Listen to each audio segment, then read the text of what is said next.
வணக்கம். இன்றைய மாவட்ட செய்திகள். விருதுநகர் மாவட்டம் ராஜபாளையம் தேவதானத்தில் அறநிலையத்துறைக்கு சொந்தமான நச்சாடை தவிர்த்தருளிய சுவாமி கோவில் உள்ளது. இங்கு நேற்று இரவு காவலர்கள் பேச்சிமுத்து வயது 50 மற்றும் சங்கரபாண்டியன் வயது 65 ஆகியோர் பணியில் இருந்தனர். அங்கு வந்த கொள்ளையன் காவலர்களை கொலை செய்துவிட்டு உண்டியல் பணத்தை கொள்ளையடித்து தப்பினான். இவ்வழக்கு தொடர்பாக போலீஸ் எஸ்பி கண்ணன் 6 தனிப்படைகள் அமைத்து குற்றவாளிகளை தேடி வந்தனர். கொள்ளையில் ஈடுபட்டது அதே ஊரை சேர்ந்த நாகராஜ் என தெரியவந்தது. கூட்டாளிகளுடன் சேர்ந்து கொள்ளையில் ஈடுபட்டது உறுதியானது. தேவதானம் தோப்பிற்குள் பதுங்கியிருந்த கொள்ளையன் நாகராஜை தனிப்படை போலீசார் கைது செய்தனர். அவன் பதுக்கி வைத்திருந்த ஆயுதங்களை பறிமுதல் செய்ய அவனை போலீசார் அங்குள்ள தோட்டத்திற்கு அழைத்து சென்றனர். தோட்டத்திற்கு வந்ததும் அங்கு மறைத்து வைத்திருந்த அரிவாளை எடுத்து எஸ்ஐ கோட்டியப்ப சாமியை இடது கையில் வெட்டிவிட்டு கொள்ளையன் நாகராஜ் தப்ப முயன்றான். சுதாரித்துக் கொண்ட இன்ஸ்பெக்டர் ரமேஷ் கண்ணன் தப்பி ஓடிய நாகராஜை வலது காலில் தனது துப்பாக்கியால் சுட்டு பிடித்தார். கொள்ளையன் நாகராஜ் மற்றும் எஸ்ஐ கோட்டியப்ப சுவாமியை ராஜபாளையம் அரசு ஹாஸ்பிட்டலில் அட்மிட் செய்தனர். கொள்ளையன் நாகராஜ் கூட்டாளிகளை போலீசார் தேடுகின்றனர். கொள்ளையின் நாகராஜ் மீது கொள்ளை, மணல் திருட்டு உள்ளிட்ட பல்வேறு குற்ற வழக்குகள் நிலுவையில் உள்ளன. பெரம்பலூர் மாவட்ட சட்டப்பணிகள் ஆணைக்குழு சார்பில் தேசிய சட்டப்பணிகள் தினத்தை முன்னிட்டு மினி மாரத்தான் போட்டி மாவட்ட நீதிமன்ற வளாகத்தில் நடைபெற்றது.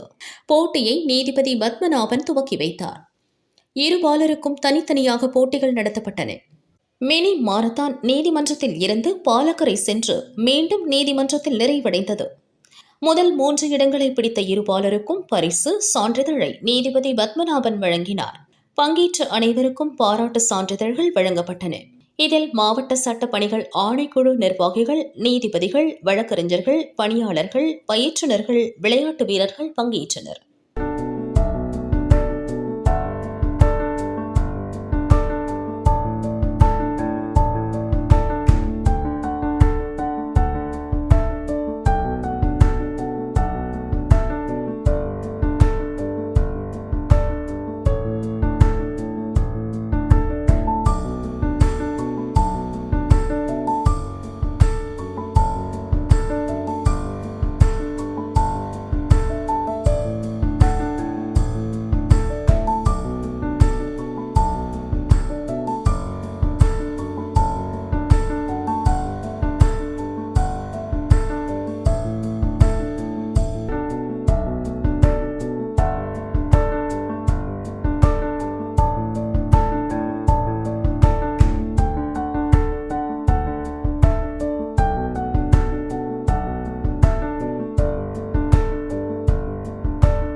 மதுரை மாவட்டத்தில் இரவில் பனி விழுவதால் மல்லிகை விளைச்சல் குறைந்து வருகிறது.